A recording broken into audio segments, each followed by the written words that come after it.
Најскапата представа е лошата представа. Лошата представа да потрошиме 1 денар, таа никогаш нема да го врати. Човештвото константно создава проблеми и војни кои што стануваат само терет на некои идни генерации. Забележуваме дека растот на ИКТ индустријата и на извозот на ИКТ услугите е намален. Медицина, финанси и храна се оние кои што ќе останат за секогаш. Ние сме македонци дури и по договорот од Преспа. Значи дури и договорот од Преспа не прекрсти во Северно Македонци како луѓе. Мислам дека доаѓа времето кога треба да престанеме да го чекаме Годо.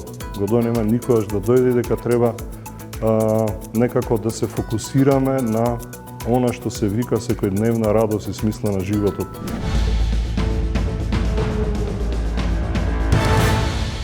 Ново издание на Тренинг, добро вечер. На 11 и на 12 јуни во Скопје ќе ги гледаме и слушаме музичкото кабаре Као Какао, авторска музика на Владко Стефановски и либрето на писателот Венко Андоновски. Протекоа и првите снимки од драмско-музичките проби. Во еден притаен агол ќе забележите еден корпулентен режисер, кој внимателно ги следи и слуша музичките проби под контрола на Владко Стефановски.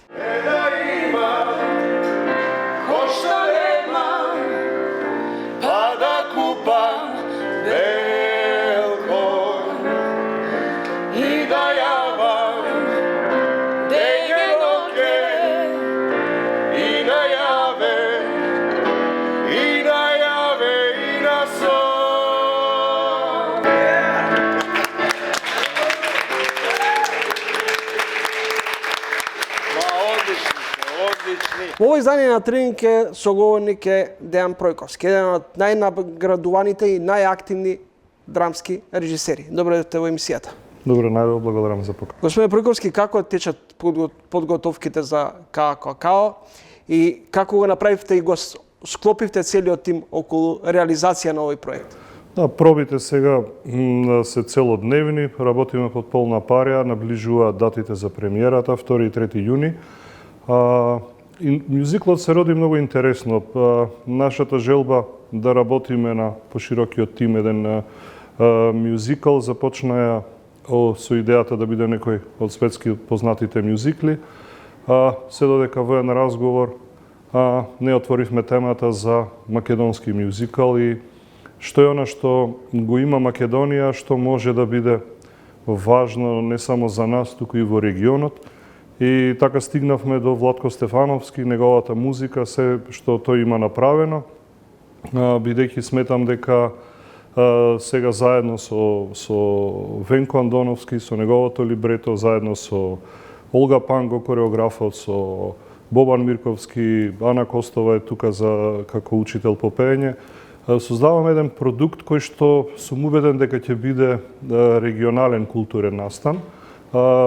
Освен големиот интерес во нашата земја, веќе имаме покани за гостување во регионот и нашите планови веќе од ова лето е да започнеме да бидеме активни во сцените во регионот, со тоа што се надевам дека од десен ќе следува и голема турнеја. Но она што е важно за овој мюзикал е што ние имаме една наша автентична, урбана, скопска приказна која што некако во себе би рекол, освен музиката на Владко, ја содржи и духот и времето на старото Скопје и се она што е сензибилитет на нашиот народ, така што низ многу хумор, многу емоција, многу љубов, многу страсти, многу музика, мислам дека ќе направиме еден мюзикал кој што се надевам заедно со публиката ќе се радуваме и ќе се забавуваме заедно. Пример за неодговорен млад човек задоен со капиталистичките идеали и празната рок музика која наместо ноти користи децибели. Татко му беше меѓу првите, сега во гробот се превртува. Ти бре заразен ко салмонела, расипаш луѓе, земи ги парите да те нема од тука. Јас сум као фрајер, ти си као дама, ми смо као пар, ми смо као добар пар. Сите Петра. Као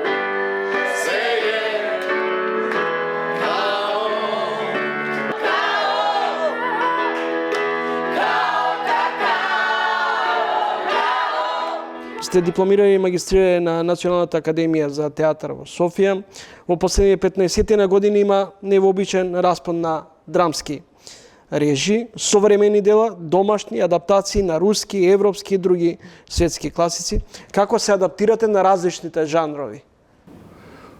Она што го научив во мојата кариера е дека прво секогаш треба да работам тема што мене ми е интересна и важна. Од друга страна, би рекол, одговорноста која што има секогаш авторот, режисерот е што всушност ќе раскаже и ќе сподели со публиката. Некако така се обидувам да ги пронаоѓам темите и она што е најважно за театарот. Театарот е како животот.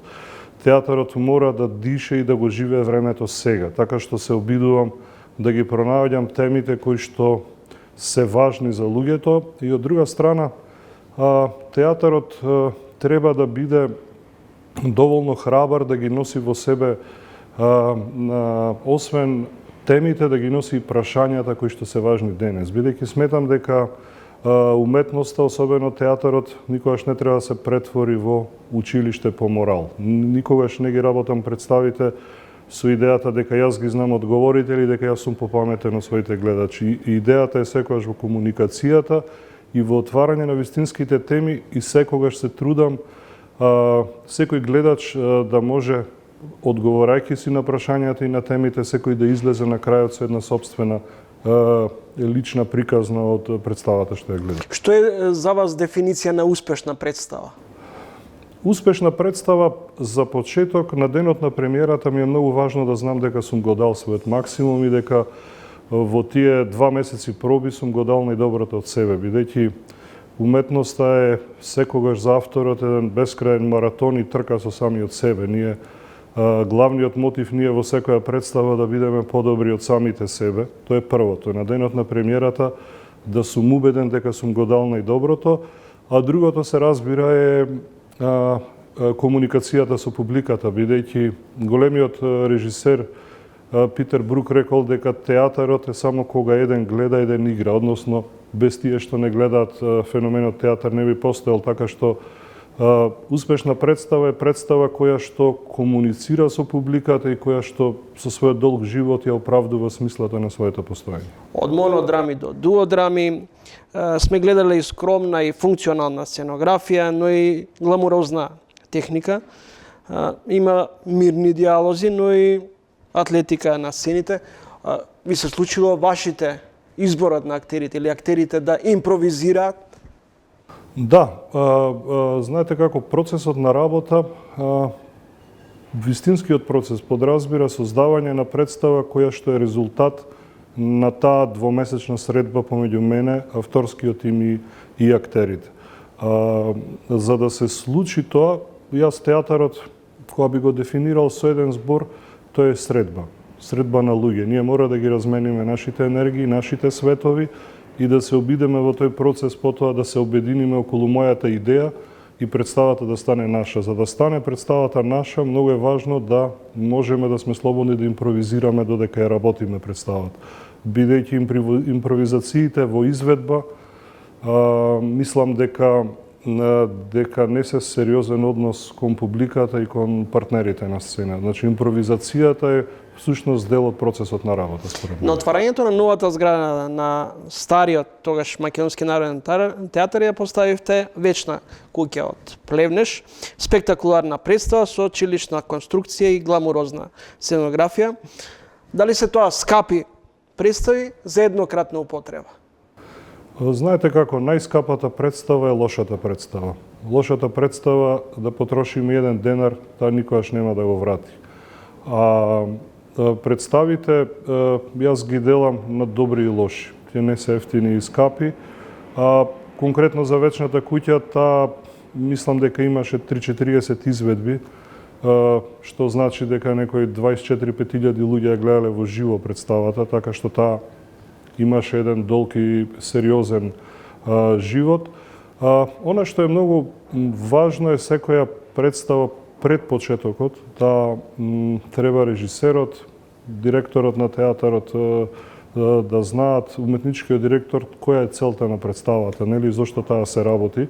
Да кажеме во регионот големите продукции кога ги работам, кога си даваме задача, не знам, да го создадеме светот на Достоевски, всушност како изгледа браќа Карамазови, кога би ги виделе вистински на сцена, или кога треба Дервишот и смртта, тој голем свет на Меша Селимовиќ, да го создадеме на сцена. Секогаш е голем предизвикот, всушност како литературата станува сценски израз, бидејќи во процесот мора да се пронајде тој мост, како литературата станува театар, и се разбира, некогаш е многу важно кога имаме можност да користиме техника и технологија, каде што всушност на тој начин ние визуелно зборуваме она што авторот го кажал како пишан текст. Значи нас визуелното ни е всушност нашиот јазик со кој што се обидуваме да го зборуваме јазикот на Достоевски, на Шекспир и така натаму. Пред 20 години го режиравте спектакл по повод Денот на самостојноста, во септември 35 години државотворност. Ако креативните луѓе не се обременети со граници, дали државата не е заробена со или изолирана од национална самобендисаност? Знаете како, јас мислам дека не е срамота, не е лошо и не е погрешно човек да ја сака својата земја. Кога човек на вистински начин ја сака својата земја, тој на вистински начин и ги почитува сите други останати кои што ја сакаат својата земја. Мислам дека денес патриотизмот би требало некаде да најде допирна точка со космополитизмот. Мислам дека е тоа важното да се знае и се разбира да се сака својата земја. Мислам дека не се сака со зборови, земјата се сака со дела. Особено денес, што значи да се сака својата земја, мислам за почеток дека треба да се занимаваме со екологија, да биде чиста нашата земја, има многу работи на кои што може да покажеме дека ја сакаме нашата земја и како се сака нашата земја. Мислам дека да се сака својата земја значи да се направи подобро место за живење за идните генерации. Односно, да покажеме како ја сакаме нашата земја, треба да создадеме место и земја каде што младите ќе гледат својата иднина и својот живот. Се додека имаме голем број на млади луѓе кои што заминуваат од нашата земја, мислам дека треба да го бараме и да го редефинираме поимот што значи да се сака земјата. Јас мислам да се сака, значи да се грижи и да се остави нешто. Знаете како што велат кинезите, дека треба да се засади дрво, по чии што сенки ќе седат некои други генерации. Господине Пројковски, најдов едно интервју од минатата година ваше, во кое меѓу другото велите, историјата не научи да се промениме на подобро. Човештвото лесно заборава и повторно се враќаме на истите состојби. Играме слични игри, повторуваме исти трагедии. Светот постојано произведува крв и детски солзи. Знаете како сите изминати години, последните 2 децении, одново и одново се убедував дека времето што го живееме е време каде што ќе се занимаваме со други вредности. Ова што се случува денес во светот не ми беше сватливо дека може да се случува, дека всушност некако низ историјата доволно пати сме ги играле едни игри што се викаат војни, поделби и така натаму, и дека всушност ќе се занимаваме со некои нови вредности, но за жал се покажа дека не е така. И мислам дека човештвото, она што денес најлесно го прави, тоа е производството на тони и тони литри детски солзи, и дека всушност тоа е најлесното. Ако се вратиме на мојот омилен автор Достоевски, тој вели дека кога ќе падне макар една детска солза, дека човештвото ја губи смислата на своето постојање. Така што изминатите неколку години ја работев Мајка храброст на Брехт, една антивоена драма која што точно зборува за апсурдот и бесмисленоста на војната, но тие се наша реалност. Јас понекогаш во своите представи ја поставувам тезата дали е тоа истата цивилизација каде што припаѓаат Микеланџело, Моцарт, Достоевски, Шекспир, Блаже Коневски, Петре Андреевски и истата цивилизација која што константно произведува тони литри крв. Затоа мислам дека дека човештвото има кратко памтење, за жал, и дека всушност историјата е само еден круг, некако како Дали историјата ни се повторува и зошто не умееме да извлечеме поуки од погрешните, можеби, чекори од минатото? Туку тие само се повторуваат. Јас мислам дека една од причините за многу проблеми, конфликти во секојдневниот живот на луѓето, бесконечната потрага по лажни вредности, всушност доаѓаат од заборавањето на човекот дека е смртен. Кога ние би живееле константно со идејата дека сме смртни, дека сме со рок на траење, тогаш многу од работите би сватиле дека се бесмислени, затоа што човештвото константно создава проблеми и војни кои што стануваат само терет на некои идни генерации. Генерациите добиваат како наследство терет и бреме, а не добиваат научени лекции по кои што би требало да живеат или да проложат. Така што ми се чини дека тој е еден абсурден свет кој што се разбира, мојата тема е, јас се занимавам и глобално со човештвото, бидејќи мислам дека сега живееме во една глобална шизофренија, каде што се изместуваат вредностите и, да кажеме, регионот, Македонија и регионот, поминувајќи ни долги години на транзиција, поминувајќи ни долги години каде што ние всушност постојано чекаме да бидеме дел од нешто, дел од некакви асоциации и така натаму, Дејан Дуковски вели зошто се што е убаво се случува на други луѓе на други места. Односно, мислам дека доаѓа времето кога треба да престанеме да го чекаме Годо. Годо нема никогаш да дојде и дека треба некако да се фокусираме на она што се вика секојдневна радост и смисла на животот. Тоа е и една од темите во моите представи. Некако мора да се бара и да се редефинира лично поимот за среќа, љубов, почит, се она што е составен дел од нашиот живот и пак велам, со свесноста дека сме смртни и дека сме со рок на траење на оваа планета. Дејан Пројковски, режисер, универзитетски професор, гостин во ова издание на Трининг. Господин Пројковски, во последен период многу почесто сте надвор од државата, работите Турција, Јужна Кореја, Хрватска, Србија. Што е поголем предизвик за Пројковски? Театарската сцена надвор или дома? Знаете како јас ги делам театрите на две групи. Театри со соништа и театри кои што немаат соништа. И ги одбирам театрите кои што сонуваат и кои што имаат желба и сили да ги исполнуваат своите соништа. И мислам дека е тоа најважното, да најдеме смисла на работата што ја работиме, а во нашата работа, бидејќи театарот е колективна игра, многу е важно да се најде тимот кој што верува дека тоа што го правиме е важно, има смисла и екипа која што ја почитува публиката која што ќе дојде.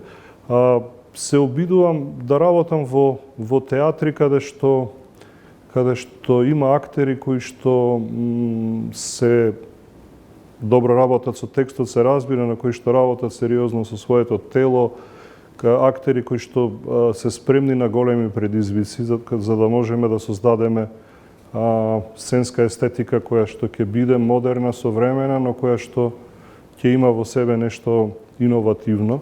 И мислам дека генерално Балканот е еден простор каде што актерите ни се бескрајно талентирани. Јас мислам дека понекогаш е просто прашање на театарскиот систем, организираноста, посветеноста и така натаму кога не се случуваат резултатите што треба да се случат.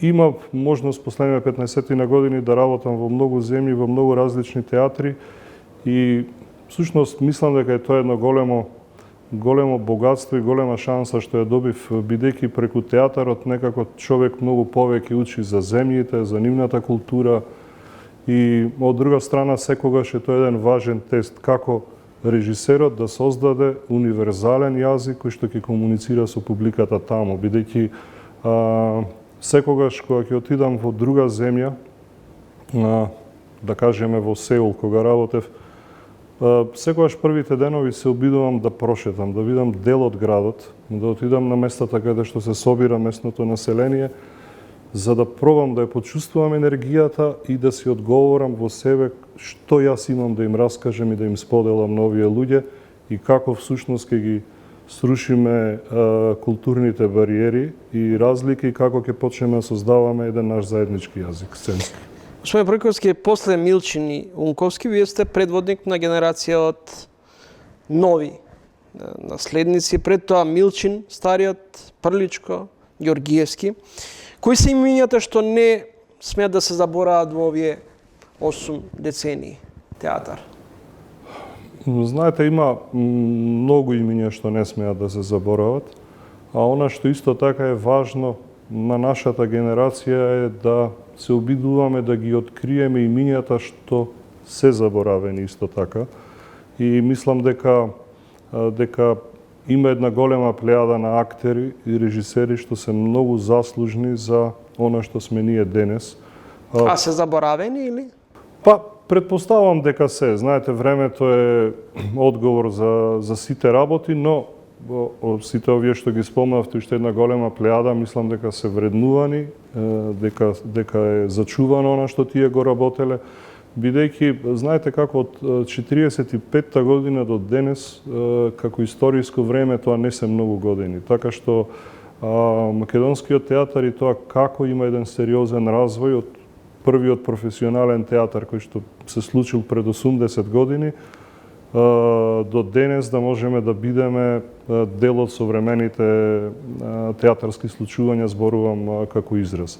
Така што, еве, јас како дел од Македонскиот народен театар се гордеам со сите големи имиња, но се гордеам и со секој човек кој што бил дел од сценската техника, од таа машинерија позади сцена, односно некако театарот е едно големо семејство како фабрика за производство на соништа. Таму е важен секој сегмент.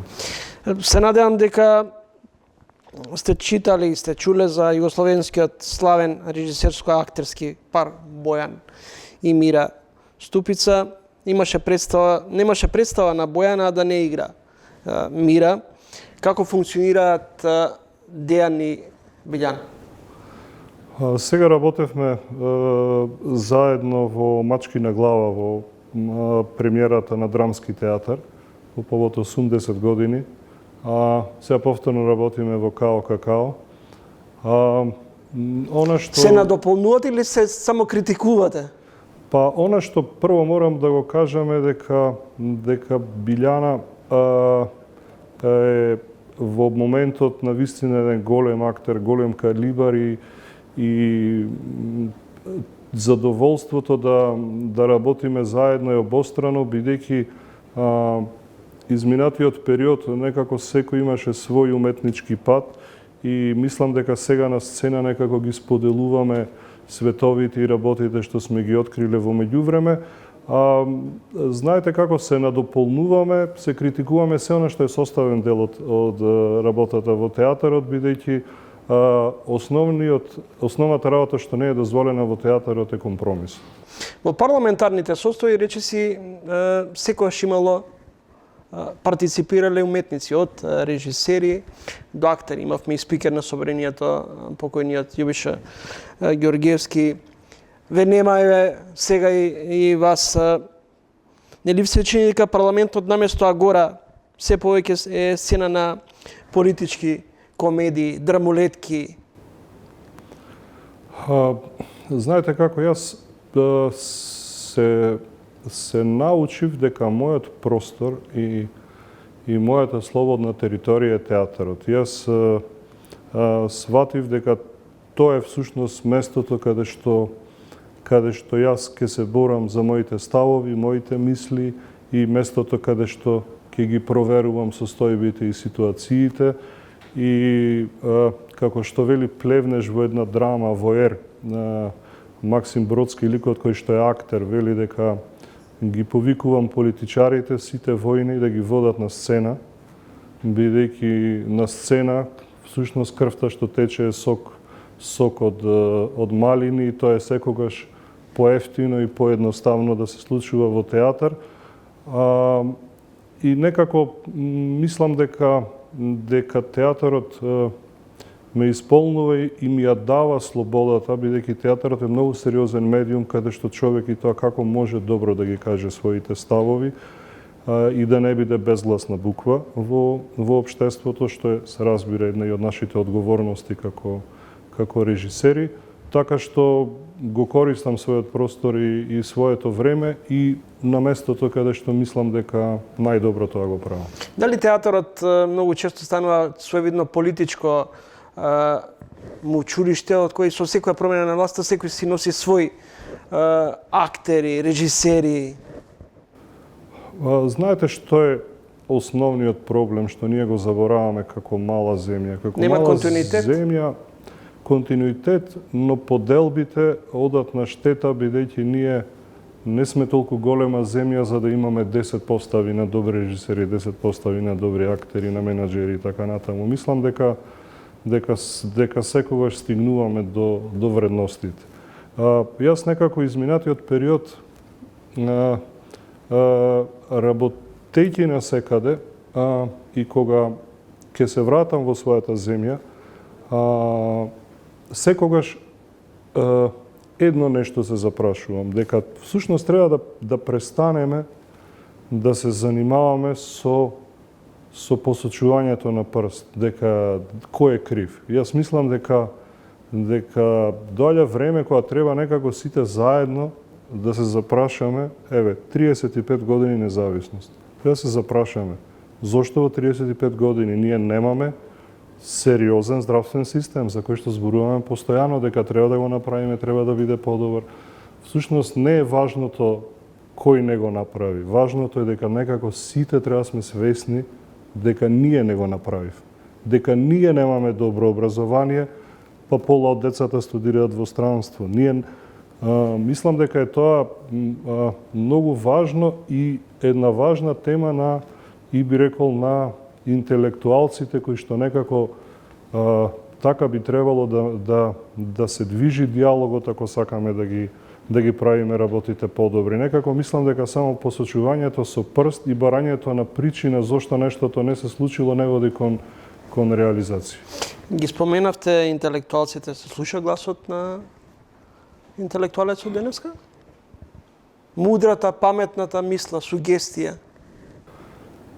Јас би рекол исто така е друго прашањето, има ли некој што ги слуша интелектуалците?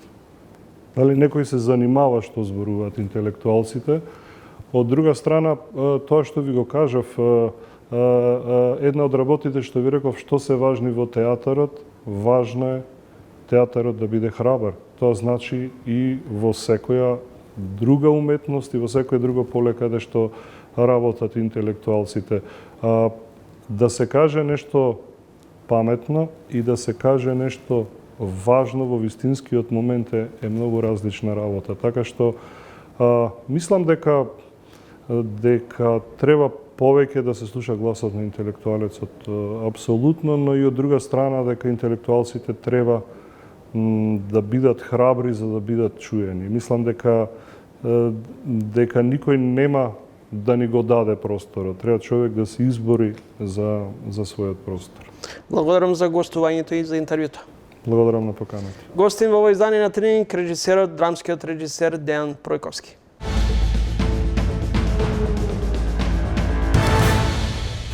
Сметам дека мора да имаме чувство на сигурност дека тој процес кога ќе почне преговорите, за кој што бевме убедувани дека се почнати, кога ќе почне и ќе заврши.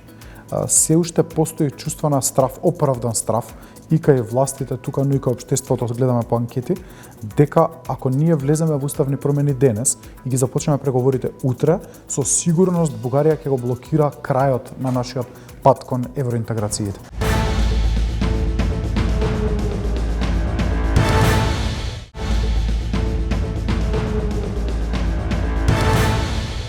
Стартува проектот Везилка, национална фабрика за вештачка интелигенција и антена. Време траењето на проектот е 3 години и предвидува партнерство со грчката фабрика за вештачка интелигенција Фарос, преку која Везилка ќе стане дел од европската мрежа. Надежите се дека вештачката интелигенција ќе ги унапреди здравството, енергетиката, земјоделството, јавната администрација. Со воведувањето на вештачката интелигенција постојат одредени предрасуди, но се најавуваат и големи промени. Во ова издание на Тринг соговорник е Стефан Андоновски, министр за дигитална трансформација. Добре дојдовте во емисијата, министре. Добро, благодарам за поканата. Зошто има потреба и дали воопшто може да бидеме сигурни околу примената на вештачката интелигенција? Кои се предностите, придобивките и сомнежите околу тоа дека може вештачката интелигенција да на некој начин донесе и некакви негативни последици? Прво, мора да разјасниме дека вештачката интелигенција е тука и ќе остане. Не е ова некој тренд кој што ќе може да не одмине, да функционираме без него или да успееме некако да го заобиколиме. И на тој бран или треба да се качите или ќе ве поплави, затоа што вештачката интелигенција е веќе развиен феномен за општествената јавност во светот последните неколку години и започнува многу силно да навлегува во сите пори на општественото живење. Ние затоа се одлучивме за системски пристап за да знаеме на што ги базираме своите активности. Затоа постои везилка, затоа што ние можевме да се потпреме на некои од големите светски платформи и колегите од соседството дел од нив така и направија, но тоа значеше дека се откажуваме од националниот суверенитет во поглед на вештачката интелигенција. Се откажуваме и од јазикот, и од граматиката, и од синтаксата, и од културните придобивки, затоа што кога прашувате промптови на некои од светските гиганти за отворени модели на вештачка интелигенција, тие работат на својот јазик, дали англиски, дали кинески, дали некој друг, па потоа преведуваат на некој локален јазик или измислица на македонскиот јазик и затоа тие конструкции се неточни и заради тоа се одлучивме за вакво решение. Придобивки има многу, забрзана администрација, голема база на податоци кои што се агрегираат во реално време, помош за развивање на модели за предвидување во земјоделието, во енергетиката, стабилност на енергетскиот сектор во таа смисла, планирање на ресурси, но секако има и предизвици, и тука не бегаме ни од предизвиците. Треба да се внимава на заштитата на личните податоци, каде се сместени податоците, затоа делот на Центарот за вештачка интелигенција везилка за сместување на податоци ќе биде сместен тука во Скопје. Потоа имаме, може да има етички некои предизвици, кои ги носи одлуките, на кој начин се носат одлуките. Во таа насока ние ја подготвуваме и стратегијата за вештачка интелигенција, која што паралелно со проектот ќе биде донесена и која што ќе ги исцрта некои етички стандарди и норми за користење на таа вештачка интелигенција. Андоновски, вештачката интелигенција стана дел од секојдневието во светски рамки, но кај нас зборуваме за вештачка интелигенција, а целосно не сме дигитализирани. Тој процес би требало да се заврши до 2035. Како говориме за вештачка интелигенција, а се уште далеку сме од целосна дигитализација? Точно, и затоа првиот елемент на проектот Везилка подразбира дигитализација на македонскиот јазичен корпус. Финки веќе има разговарано со голем број на институти, Националната универзитетска библиотека, МАНУ, факултетите, кои што ќе донираат литература која што ќе биде целосно дигитализирана за да служи за развој на голем македонски јазичен модел, односно македонскиот јазичен корпус во дигиталната сфера, затоа што ние имаме многу малку дигитализирана литература. Планот на Финки е да направи и кампања, јавна кампања, каде што секој автор приватно, кој што има дома документи на македонски јазик, ќе може да ги закачи на таа платформа, со што платформата ќе ја храниме со податоци исклучиво на македонски јазик, а потоа со развојот на платформата тоа ќе се преслика и во користењето во пракса. Јас се согласувам, предизвик голем е дигитализацијата на ресурсите, но не сите ресурси се насочно потребни за градење на овој јазичен модел. Нас ни е потребна сега литература на македонски јазик, пишани текстови на македонски јазик кои што ќе ги искористиме за платформата, а процесот на дигитализација паралелно ќе тече. Недела по 5 години чекање, конечно во функција пакетот за дигитални услуги и тоа, ако е тоа во тетово мислам, ако е тоа динамиката околу осовременувањето, дигитализацијата, стартот со вештачката интелигенција, колку сме ние во текст со светските трендови во овој дел? Дали може би каскаме сепак? Добро прашање. Јас во Тетово кажав на промоцијата на проектот дека најмал проблем е техниката, најмал проблем е софтверот или хардверот, тоа се набавува, се развива, прашање на месеци е колку брзо може да развиете определен софтвер. Најголемото губење време под наводници или најголемиот проблем и предизвик се јавува во промената на однесувањето на јавната администрација или на внатрешните процеси. Додека се променат правилници, додека се појави желба кај администрацијата и кај лидершипот во секоја институција да се променат работите, до тогаш ќе каскаме. Инаку работите можат да течат и многу побрзо, тоа го покажувам и во нашето министерство, ако се има искрена волја тоа да се прави. Ако нема волја, тогаш тој процес оди многу бавно. Еве ќе дадам уште една споредба. Ние имавме до ланската година закачано само 2 општини на платформата за интероперабилност. Од кога се разви дебатата дека им се потребни податоци за прибирање на данок на имот, дека им се потребни податоци за вмрежување меѓусебно, одеднаш ние имаме повеќе од преку 30 општини во последниве 2 недели да бидат закачени на платформата, а 15 од нив веќе закачивме пред 2 недели. Што значи дека најголемиот предизвик е имањето или немањето волја за дигитализација и за оптимизација на процесите. Секоја дигитализација прво почнува со оптимизирање на процесот, дека вие нема да барате 25 документи, ќе барате 5 кои што ги немате, а останатите 20 ќе ги побарате по службена должност преку платформите за интероперабилност, што значи дека секогаш динамиката ќе зависи од волјата на поединечните институции. Што фајде од дигитализацијата кога многу често податоците кои сакаме да ги добиме, ги добиваме на неписмен начин. Може да се случи граматичка грешка, грешка во името, во презимето, во личните податоци. Тоа прашање и дилема често се појавува. Дали брзината е на сметка на квалитетот? И тука мора да се внимава на двата аспекти. Затоа што позамислете до системот или до човекот? Секогаш до човекот. Секогаш до човекот. Затоа што ако имате точен податок во основниот регистар, системот ќе извади точен податок. Системот сам не прави пермутации и грешки. Секогаш проблемот е внесувањето, оригинерноста на податоците. Но секогаш сум за тоа дека со дигитализација и оваа работа ќе се надминува многу побрзо. Затоа што и системот секогаш учи од сопствените грешки. Ако внесе дека нешто е грешка, системот понатаму нема да ја прави. Секако недостатоци постојат и во дигиталниот свет, не може да зборуваме за совршеност на системи. Дали со дигитализацијата, па и со вештачката интелигенција, имаме потреба од толкова голема јавна администрација? Многу важно прашање. Има држави кои што целосно се дигитализирале или за 20% имаат намалено бројката на јавната администрација, а има држави кои што останале на исто ниво, што значи дека искористиле таа администрација за поефикасно работење во некој друг домен, во некој друг сектор. Кај мене постоеше страв во министерството дека ако се дигитализира архивата, нема да имаме работа за архиварите. Сега истите тие луѓе кои што работат во нашата архива им помагаат на министерствата, на другите министерства да се дигитализираат. Што значи дека за тие луѓе со нова вештина, затоа што го познаваат документ менеджмент системот во нашето министерство, сега веќе продаваат знаење под наводници во други институции и се консултираат со своите колеги. За луѓето кои што ќе развиваат дополнителни вештини и во јавната администрација, не треба да се плашат дека би го изгубиле своето работно место, напротив, ќе има големи нови активности кои што тие луѓе можат да ги вршат. Но луѓето кои што сакаат да останат во некој друго време, пред 30-40 години и да сметаат дека ништо нема да се промени, за тие луѓе секако ќе постои опасност дека треба промена и треба намалување на администрацијата.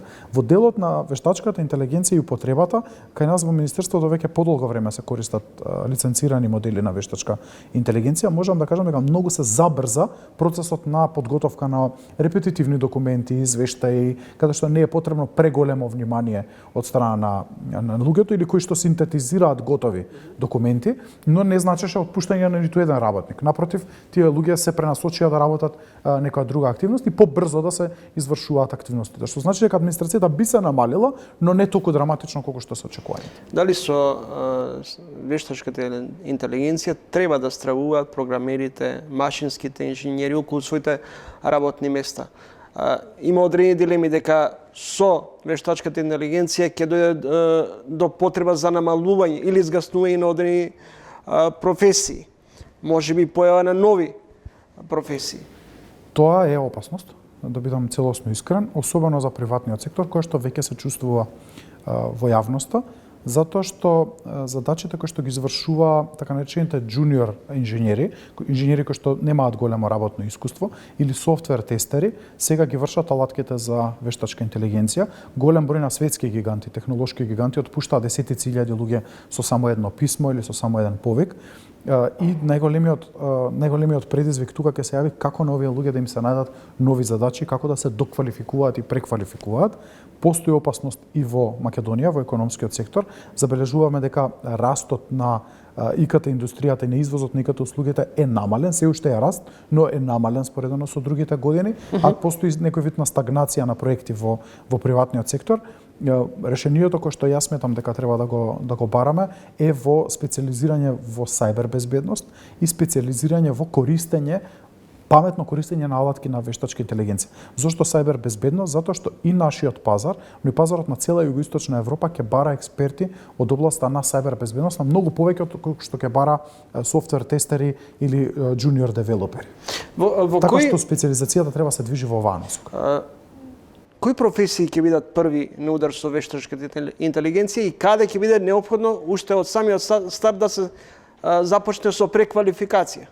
Секогаш ќе бидат техничките повторливи вештини, не би рекол професии, што значи дека инженери кои што се на ниско ниво на своите технички компетенции ќе мора многу брзо да научат нови алатки или да специализираат во некоја специфична област која што вештачка интелигенција во моментот не може да ја замени. Сите оние кои што ќе завршат факултет од техничките науки и ќе сметат дека со самото тоа што завршиле факултет ќе најдат добро платена работа со многу проекти, таа приказна веќе е завршена заради присуството на вештачка. Можно ли да дојде до редизајнирање на работните места? Тие веќе се редизајнираат.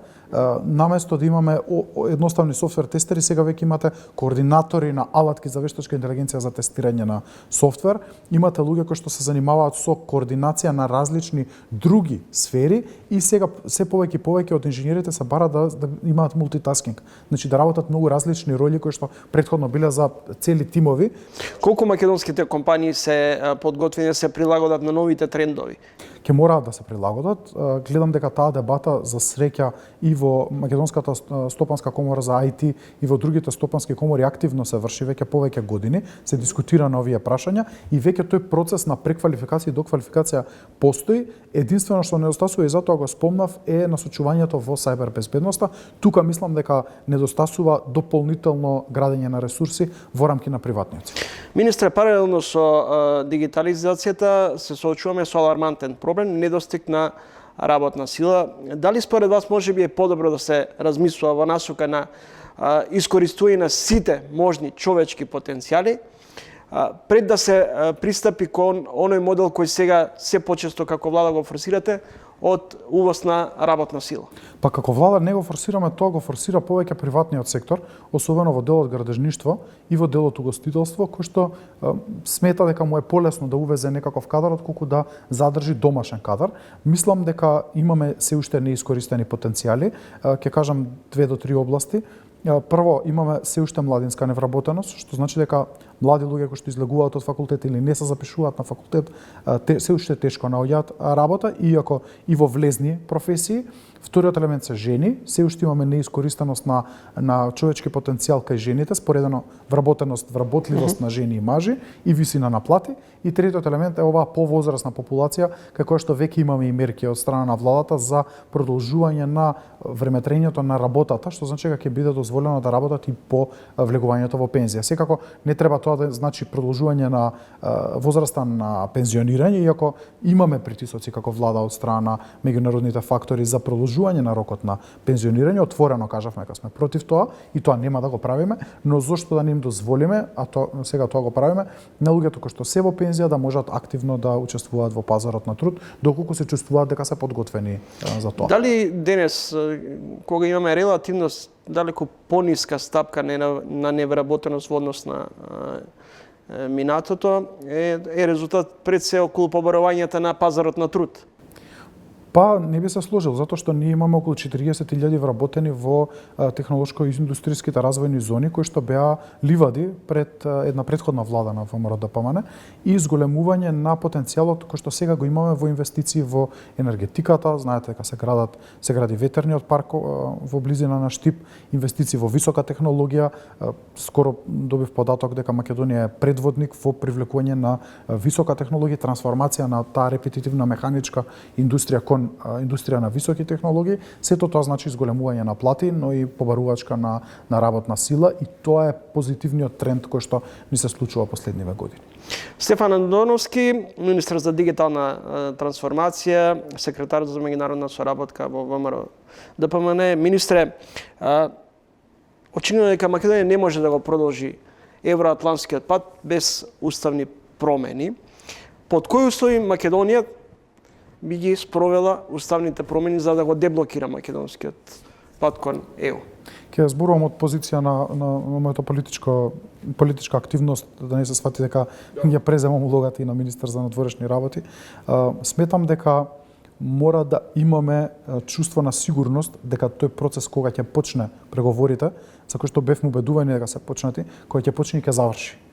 Се уште постои чувство на страв, оправдан страв, и кај властите тука, но и кај општеството, гледаме по анкети, дека ако ние влеземе во уставни промени денес и ги започнеме преговорите утре, со сигурност Бугарија ќе го блокира крајот на нашиот пат кон евроинтеграциите. А тоа е штетно затоа што премногу оваа држава има дадено во таа смисла на билатерални условувања и откажување од своите идентитетски обележја за тој европски пат. Нашата желба е да создадеме предвидливост на патот. Не е целта да го блокираме патот. И затоа сме добри во реформската агенда, затоа правиме резултати, затоа што искрено сакаме да се приближиме до Европската унија и сакаме да бидеме дел од таа Европска унија затоа што се чувствуваме дека можеме. Но тоа мора да биде предвидливо. Ако си дозволиме да правиме едностранни чекори, резултатот може да биде блокада после 2 или 3 месеци на првото поглед. Сега кога имаме легитимна влада во Бугарија, сметате дека има простор за диалог и за и за релаксирање на односите? Многу повеќе од претходно. Сметам дека има простор и потенцијал за дискусија. Дали тој потенцијал ќе биде искористен, едно ќе зависи од проактивноста на нашето Министерство за надворешни работи и нашите европски представници, зборам за амбасадори, Министерството за европски прашања, но многу ќе зависи и од желбата, волјата на Европската унија вистински да се приклучи Македонија на групата на земји кои што преговараат за членство, а тоа ќе значи дополнителен поттик на бугарска страна. Затоа што без поттик од Европската унија на бугарската страна тешко да се согласат на било какви дискусии. Барате посредништво? Би рекол поттикнување. Дали ќе биде тоа формално посредништво, да биде наместо на масата да бидат двајца, да бидат и тројца и четворица, не сум сигурен, но можеби треба поттик за бугарска страна за да може да се приклучи, да седне на масата да разговара, затоа што имаме отпор од страна на Бугарија воопшто да дискутира за сигурноста на нашето пристапување кон Европската унија. Од каде го вадите ставот дека загрозен е македонскиот јазичен, културен, национален идентитет? Па изјава имаше пред само неколку денови од новата бугарска министерка за надворешни работи дека ние сме северно македонци. Тоа е навреда од највисок ранг. Коалициони партнери, поранешни министри се приклучуваат на тоа барање, ги гледам овие денови, и исто така не нарекуваат со тој израз.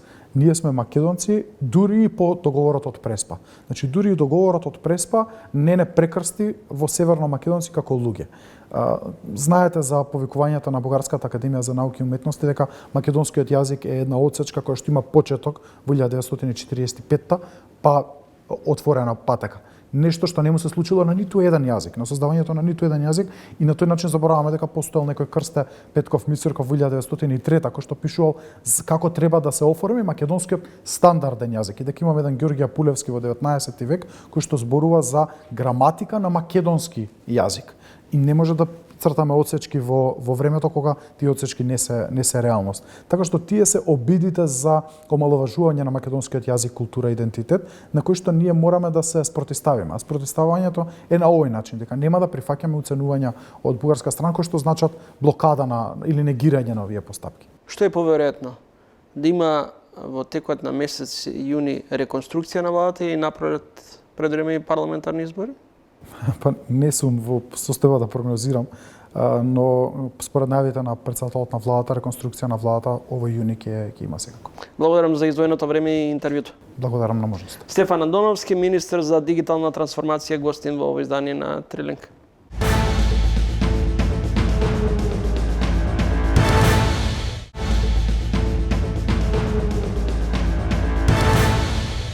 Следите Трилинг во продолжение. Игор Маџов, инвестицијски директор на Nest Group и претседател на Стартап Македонија, а од неодамна и основач на FinCap Technology. Добре да во емисијата.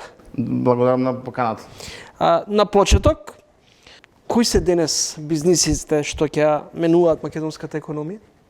Без сомнение, оние бизниси кои што ќе внесат вештачка интелигенција се оние кои што ќе ја продолжат да менуваат. Не е прашањето за бизнисите кои се сега што ја менуваат, туку кои се оние кои што ќе останат за 10 години. Кои се новите бизниси?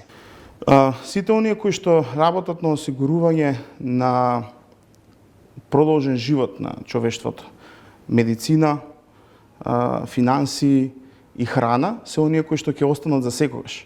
Прашањето е само како се делува, како функционира бизнис светот во ова време, а во ова време оние кои што брзо ќе ја прифатат вештачката интелигенција се оние кои што навистина ќе избијат први во своето функционирање. Колку денеска вештачката интелигенција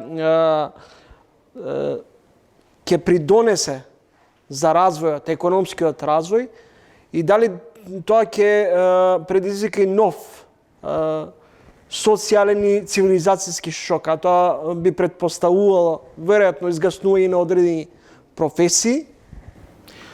Може да го поистоветиме, се сеќаваат од историјата од првото внесување на електрификацијата и струјата како ги има заменето одредени занаети кои што веќе не ни знаеме дека постојат. Потоа дојде интернетот, оној што е .com bubble. Интернетот направи нови милионери одскок во технологијата, и ова тоа што се случува е повторно еден одскок технолошки, или ние викаме индустрија 5.0, во која што вештачката интелигенција предводи и го менува начинот на кој што светот функционира. Оттаму може дефинитивно да кажеме дека вештачката интелигенција е тука да го подобри функционирањето на човекот, да ги замени, односно да ги подобри оние работи кои што се репетитивни, кои што не сакаме како човештво да ги работиме, а оние работи кои што сакаме да ги работиме како креативноста, како уметноста и нештото што навистина се човечки да дојдат до израз. Дали тоа значи дека човечкиот капитал и натаму ќе има големо влијание на страна вештачката интелигенција? Несомнено, се што се гради, особено вештачката интелигенција, е направена и ние викаме дека треба да биде human in the loop. Колку што сакаме да автоматизираме, сепак корективниот фактор е човекот, во служба на човекот, и он е тој кој што ги гради етичките норми на кои што вештачката интелигенција ќе функционира. Зошто тогаш постојат одредени стравувања дека со вештачката интелигенција всушност ќе се намали потребата од толков број на работници, дека ќе дојде до згаснување на одредени работни позиции? Стравот на човечеството, стравот е од секоја промена. Промена дека утре ќе биде поразлично од денес. Дури и да биде подобро, то самиот страв дека ќе биде поразлично ги плаши луѓето како. Дали стравуваме од прилагодување кон нови предизвици? Да. Стравуваме од тоа да учиме. Ние викаме постојано човекот треба да учи. Само тоа што завршил факултет и дошол на работната позиција не значи дека таа работна позиција не може да еволуира. Проблемот е во денешно време што еволуирањето на позициите е многу брзо и не може нормалниот човек да го пофати доколку не се приморува сами од себе тие промени да ги прифати. Не сакаме да излеземе од комфортната зона. Комфорт зоната е нешто кое што е човекова ајде да кажеме дар, но исто така и нешто што не ограничува да одиме напред. Така да комфортната зона е причината зашто AI толку ајде кажам, не удри како молња. Од каде сега се појави многу луѓе кои што него гледаа процесот на вклучување на вештачката интелигенција, се затечени од тоа што сега со мојата работа и го гледаат како нешто страно, како нешто што ќе им ги загрози нивните позиции. За среќа, сите оние кои што сега во моментов сакаат да научат, да ги користат алатките, го забрзуваат и стануваат многу по важен фактор во на своите работни места, а за оние компании кои што ќе ја прифатат, уште повеќе ќе бидат тие кои што ќе бидат во врвот на својата вертикала. Колку денеска македонската бизнес заедница се е прилагодлива на новите предизвици? И на вештачката интелигенција, и на дигитализацијата? Морам да кажам дека пред 4 години кога започнавме со FinCap да делуваме и кога разговаравме за оперативен систем кој што ќе биде во служба на бизнис секторот, и многу од нештата ќе автоматизирани, кажа, вие сте луди, како тоа ќе биде, ние ова добро ни функционира. Но сите сме свесни дека се повеќе помалци и помалци луѓе има за вработување, се бара многу поголема продуктивност и таа продуктивност единствено може да биде постигната доколку оваа дигитализација биде прифатена. Луѓето ги прифатат алатките на база на вештачка интелигенција со кои што ќе ги забрзаат процесите на своите работни места и тие автоматски се осликуваат кон продуктивноста на компаниите. Зголемата продуктивност значи големи додадена вредност која што ќе може да се подели према вработените, автоматски тоа значи дека подобро би живееле доколку сите се насочуваме кон адаптирање на процесите кои што се во работната средина. Во кои сектори гледате најголем потенцијал од вештачката интелигенција, употребата на вештачката интелигенција? Каде што има најмногу репетитивни активности, таму има најголема заштедување на време, автоматски времето е пари, и гледаме дека во одредени домени, каде што се, например, во финансискиот сектор, се што е внесување на податоци, да се заменува. Кол центрите кои што и сервисите кои што може да бидат заменети, многу активности кои што се во медицината за истражување на лекови, нешто што порано било потребно години за да се истражи, сега тие молекули може да се добијат многу побрзо.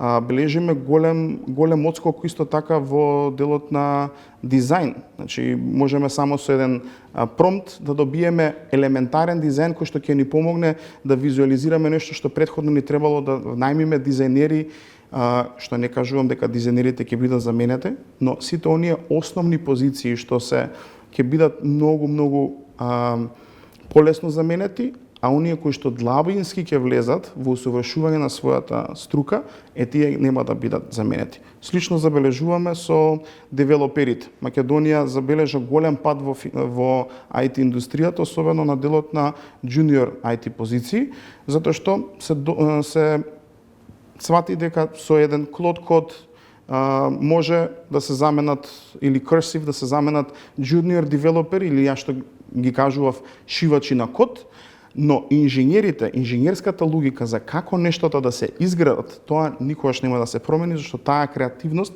е карактеристика на човекот.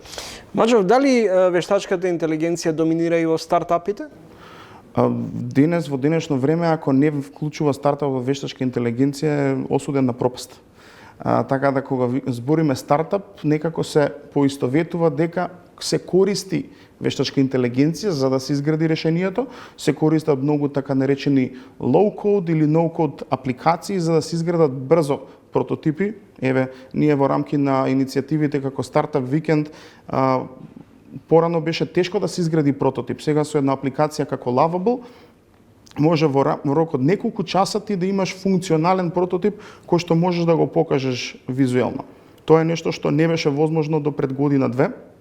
Тоа е сега возможно. Стартапите внесуваат вештачка интелигенција, но исто така и креираат алатки кои што се со вештачка интелигенција, за да можат да ги променат, ајде да кажеме, околностите, бизнис околностите. Да, повелете.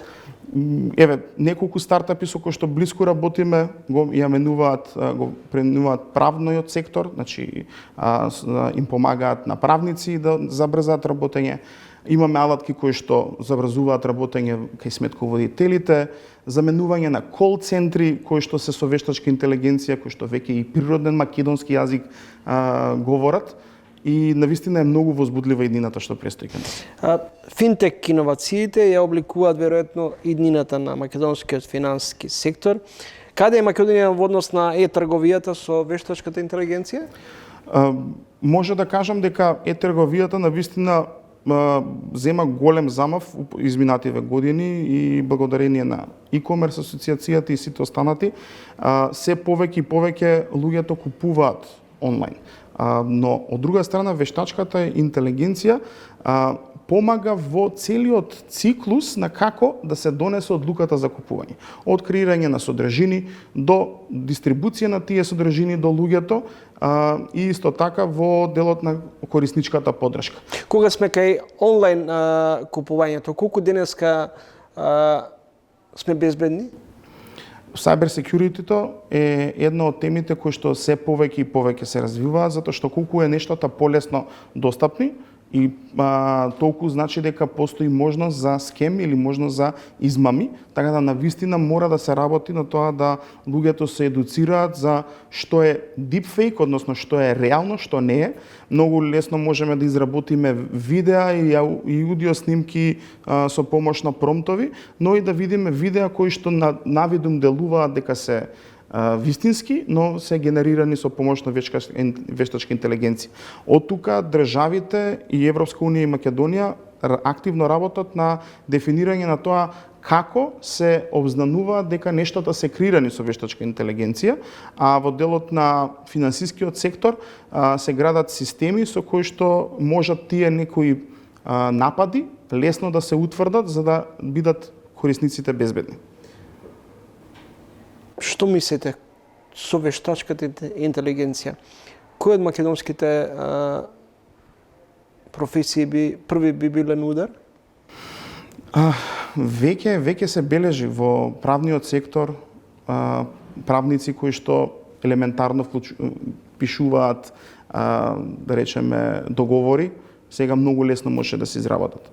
Сметководители има многу малку алатки, еве ние лансиравме алатка Дивна, која што не сакаме да кажеме дека ги заменува, туку овозможува многу побрзо и повеќе да развијат, да изработат всушност книжења за своите клиенти.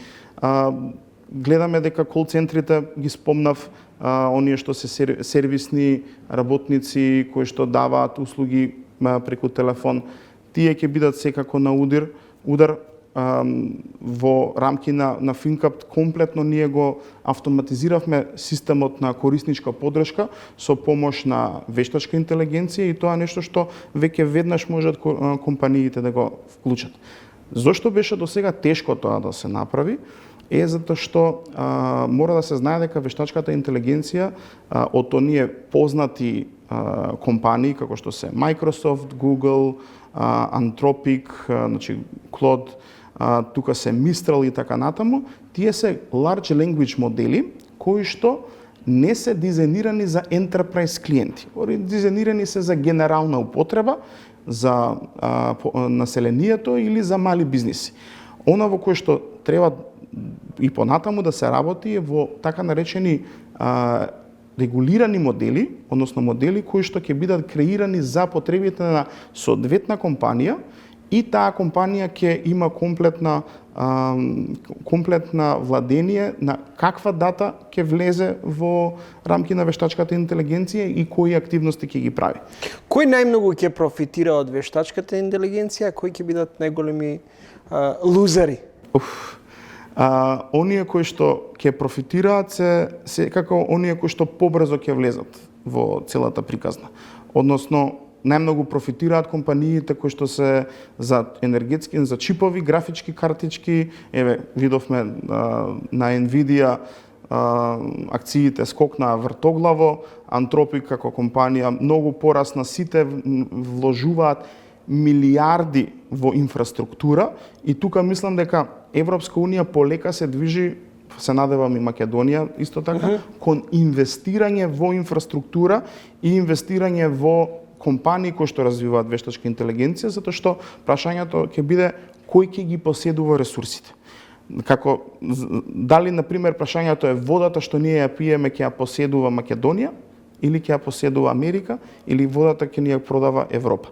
Така да на крајот колку повеќе ни инвестираме во сопствени ресурси со кои што ќе станеме независни, работиме на резилиенс од големите играчи, толку повеќе ќе имаме можност не да бидеме победници, туку да го одржиме, да се одржиме во делот на конкурентност спрема големите сили. Благодарам за разговорот. Благодарам многу.